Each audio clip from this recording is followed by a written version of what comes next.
نہ مبہم مضامین کی سنخلاق زمین ہے، یہ تو وہ آواز ہے جو صدائے باز گشت بن کر احساس کی وادی میں دم بدم گونجا کرتی ہے کہ دہشت گردی جہاد نہیں، کہ دہشت گردی جہاد نہیں، یہی میرا موضوع سخن ہے۔ حاضرین، کسی انسان کی جبلی خواہشات کا تجزیہ کیا جائے تو معلوم ہوگا کہ اس انسان کی خواہش اور حیوان کی خواہش میں زیادہ فرق نہیں، چاہے وہ خوش ذائقہ کھانا ہو، چاہے قوت و غلبت سے حاصل ہونے والی خوشی ہو، چاہے مدافعت یا بچاؤ کی تدابیر ہو، لیکن ایک انسان جس کے آگے مسلمان لگا ہوا ہے، اس کے ساتھ ایک مقصد ہے، ایک نصب العین ہے جو حیوانات کی خواہشات سے امتیاز رکھتا ہے۔ اس کے نزدیک بھی کھانا، کمانا، قوت و مدافعت کے حقوق کی فرائض کی ادائیگی ہے، لیکن سب سے اہم جو ہے وہ ہے انسانیت کے حقوق کی فرائض کی ادائیگی، انسانیت کے حقوق کی ادائیگی، نہ کہ اس کی پامالی۔ لہذا وہ اس قرآن کو فالو کرتا ہے جو کہتا ہے کہ کسی ایک انسان کی جان لینا گویا تمام عالم انسانیت کی جان لینا ہے، اور کسی ایک انسان کی جان بچانا گویا تمام عالم انسانیت کی جان بچانا ہے۔ لہذا وہ انسانیت کی راستے میں آنے والی تمام تر رکاوٹ کو دور کرنے کے لیے اپنی تمام تر قوت اس پر معمور کر دیتا ہے، اور وہ اس وقت تک ظلم، جبر، فتنہ و فساد کے خلاف جہاد کرتا رہے گا جب تک اس دنیا میں شیطانی قوتیں باقی رہے گی۔ وہ اس قرآن پر عمل کرتا ہے جو کہتا ہے کہ حق پرست قوم کی فرض شناسی کے لیے قومیت کا میدان بہت تنگ ہے۔ وہ یہ کہتا ہے کہ اس دنیا میں بسنے والے تمام انسان حضرت آدم کی اولاد ہیں، ان کی خدمت کرنا، نیکی کا حکم دینا، بدی سے روکنا اس کا اولین فرض ہے۔ وہ یہ مانتا ہے کہ سب سے اہم جو ہے وہ اپنے نفس کے خلاف جہاد کرنا ہے، جس کو جہاد اکبر تسلیم کرتا ہے، اور وہ یہ کہتا ہوا نظر آتا ہے کہ وہ مسلمان نہیں جس کا پڑوسی بھوکا سوئے، چاہے وہ کسی بھی مذہب سے تعلق رکھتا ہو۔ حاضرین، جس مذہب میں پڑوسی کی حقوق ہیں تو کیا وہ مذہب دہشت کی تعلیم دے سکتا ہے؟ ہرگز نہیں دے سکتا۔ دہشت کبھی جہاد ہو نہیں سکتی، اور مسلمان کبھی دہشت کی تعلیم دے نہیں سکتا۔ مسلمان تو وہ ہوتا ہے جو دہشت کے خلاف لڑتا ہے، مسلمان تو وہ ہوتا ہے جو اپنے نفس کے خلاف لڑتا ہے، مسلمان تو وہ ہوتا ہے جس کی آمد سے دہشت سے بھری آنکھیں مسکرا اٹھتی ہیں، مسلمان تو وہ ہوتا ہے جس کی آمد سے نہ ہی صرف مسکراتی ہے، اور یہ نہیں بلکہ وہ اس راہ کا مسافر ہوتا ہے جس کی منزل صرف اور صرف اللہ کی خوشنودی ہے، انسانیت کی آبیاری ہے، اور رحمت للعالمین کی پاسداری ہے۔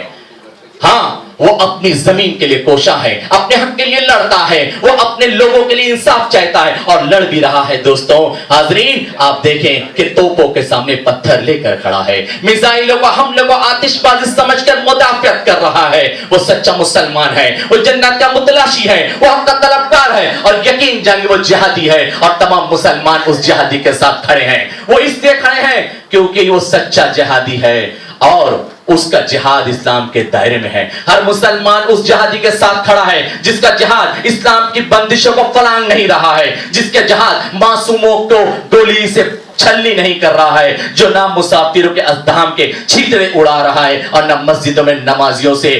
خون سے چٹائیاں لال کر رہا ہے، کیونکہ دہشت گردی ہے، اور مسلمان کبھی دہشت گرد ہو نہیں سکتا۔ ہاں، کوئی مسلمان سرکشی اختیار کر کے اپنے حق پہ دست درازی کرتا ہے تو گویا وہ اپنے خون کی قیمت کھو دیتا ہے، اس کا خون نہیں ہوتا بلکہ پانی ہو جاتا ہے۔ اور مجاہد کے نزدیک سب سے اہم جو ہے وہ صرف اور صرف اللہ کی خوشنودی ہے،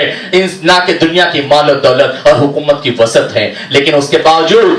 دہشت کے نام پر مسلمانوں کو بدنام کیا جا رہا ہے کہ مسلمان دہشت گرد ہیں، جہاد سے جوڑا جا رہا ہے کہ دہشت گردی جہاد ہے۔ آپ دیکھیں، کبھی القاعدہ کے نام پر، کبھی حزب المجاہدین کے نام پر، کبھی انڈین مجاہدین کے نام پر، کبھی ISI کے نام پر، کبھی جیش محمد کے نام پر، جبکہ تمام دنیا کے مسلمان چیخ و پکار کے ساتھ یہ کہتے نظر آتے ہیں کہ اگر القاعدہ کا جنگی قاعدہ اسلامی طرز کا نہیں ہے تو دہشت گردی ہے، اور دہشت گردی اسلام ہو نہیں سکتی۔ اگر جیش محمد کا تیش محمدی نہیں ہے تو دہشت گردی ہے، اور دہشت کبھی کوئی اسلام ہو نہیں سکتی۔ اگر انڈین مجاہدین کا مجاہد اسلام کے بتائے ہوئے راستے پہ چل کر جہاد نہیں کرتا تو گویا وہ دہشت گردی کرتا ہے، اور دہشت گردی کبھی جہاد ہو نہیں سکتی۔ ISI اگر مظلوموں کا خون بہانے کو اپنا مقصد سمجھتی ہے تو دہشت گردی ہے، اور دہشت گردی کبھی جہاد ہو نہیں سکتی۔ اس کے باوجود ہم بدنام کے دہشت گرد۔ حاضرین،